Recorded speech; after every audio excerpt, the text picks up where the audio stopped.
This is Kerry Decker, and welcome to part 2 of unboxing my brand new iMac. And we're going to pick it up now. It's about a week or so, 10 days later, and we've got the Mac up and running. In fact, right now it's in the sleep mode, so shh. You can set up all these things just like on a PC. In fact, one is amazing, as you may have seen a little bit, and from other videos, that when you start this thing up, it has a beautiful welcome screen and everything, which is just great. So anyway, I've had a chance to use this iMac now for, like I say, about the past week, 10 days. I've owned other Macs before this. I had the G4, you know, the looked like a basketball, the white basketball, and then I had some of the original DV iMacs from a few years ago. So I'm not totally new to this, but on the other hand, I'm not expert like some of you out there. But anyway, it's just great because, again, there's only a screen, a keyboard, and a mouse, and that's it. There's no tall box or anything else. I always think of the iMac as a flat screen having a laptop computer on the back. That's what's so cool about this. And yes, I still have the plastic on the screen yet. I haven't decided to take it off and everything, so it's not distracting, and I'll take it off one of these days. But anyway, just like to leave it as pristine as I possibly can. Now, all you do, of course, I set up that this thing goes to sleep. I go like 15 minutes on the screen and about a half hour on my hard drive. I figure if I'm going that long, I'm off doing something. So anyway, I'm going to wake it up here, and I'm going to press the space bar. That usually will do it, and there it is. And oh yeah, I was reading about Final Cut Pro here, so I'm finished with that. So anyway, I'm going to show you some of the things on the screen here in just a moment. There's some good things. There's a couple bad things I discovered also about the iMac. And let me see here. I guess I should well, let me mention this first. All right, first of all, the thing about the keyboard has two USB ports on the side of it. I'll show you in just a second. And it makes things like your little thumb drive and everything very convenient to just simply plug in. Okay, all we have to do, this is a beautiful keyboard, by the way, this little thin aluminum keyboard. And I'm just, the USB port is right underneath there. There it is. And we just plug in my thumb drive, and it comes alive, starts to flash, and I'm ready to go. Another thing which is great about this keyboard is that it's totally silent. There is no clicking and all that click, clack, clack, clack like you get on PCs and other things. This keyboard is completely silent. And as you can see here, there it is. It pops up, my little USB disc, and it shows that it's ready to go.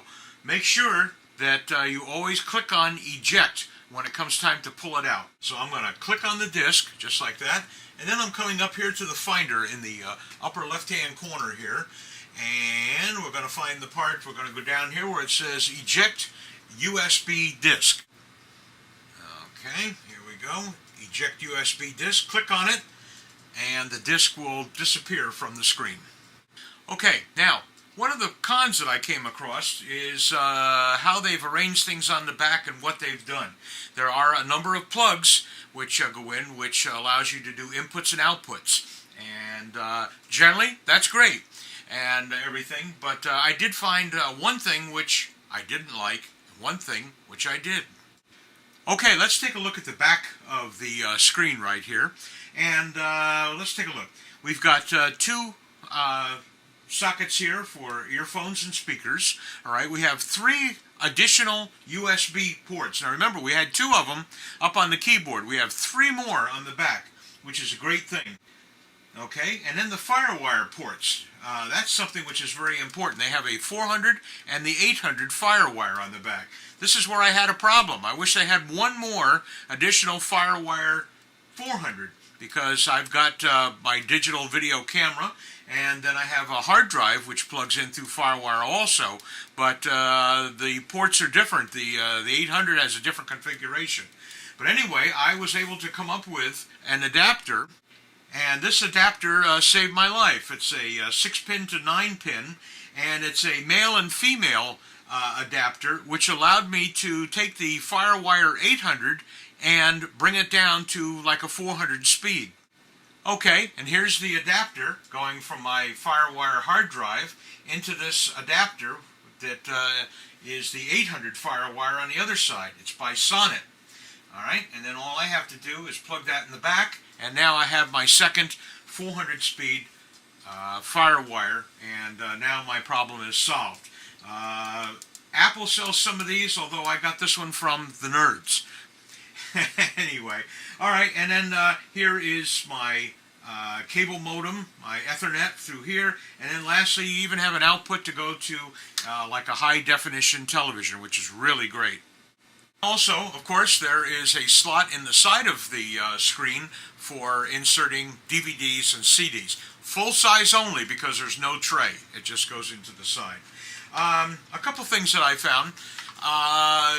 I like the fact that I can plug my mouse into the side of the keyboard, but however I found the cord to be too short. Now that's because of my setup here and everything like that. If you just have if your keyboard with a mouse right next to it, but I've got kind of a multi-level tray and everything else, so it doesn't work.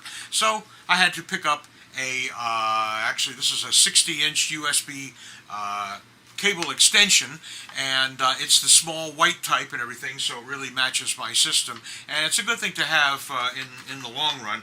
And this one is by Greenbrier International out of Chesapeake, Virginia, and that has really helped me. Now, the thing that I'm going to show you here, we're going to go over the programs and everything. The only thing I'm going to say, and I read about this, is the fact that some people had problems with iMovie 08. Not maybe technically or anything like that, but as you know, iMovie has grown over the years from version 1, and it's gotten richer in features and plugins and everything else. So I was really looking forward to iMovie 08. That's until I tried it. To me, it only has one feature which is worthwhile, and it's a direct upload to YouTube, which is great. It sizes it correctly, even gives like a high definition image, and it's great. You fill in all the information on the Mac, and kind of a Mac style interface and everything, and you click the button and off it goes. That's a great feature. But when it comes to editing, what they did was they cleared the deck. Everything from iMovie 6 and below will not work on iMovie 08, and they've also locked out any type of plugins or anything else, so you have to use what's there. It's a little different system than before, and it's something that I'm not really too thrilled with. But they do allow you to upload, or download, I should say, iMovie 6, which is the last one which had all the rich features and allowed you to download. And of course, one of my favorite downloads was the Slick Transitions by G3. I think this thing is really great. Well, okay, I jib-jab so much and everything that apparently I can't even get it on 2 parts. So let's conclude part 2 of unboxing the iMac, and we're going to have to do a part 3 along with it. So anyway, this is Kerry Decker. Thanking you for your time this time. Until next time, we'll see you again real soon. Thanks.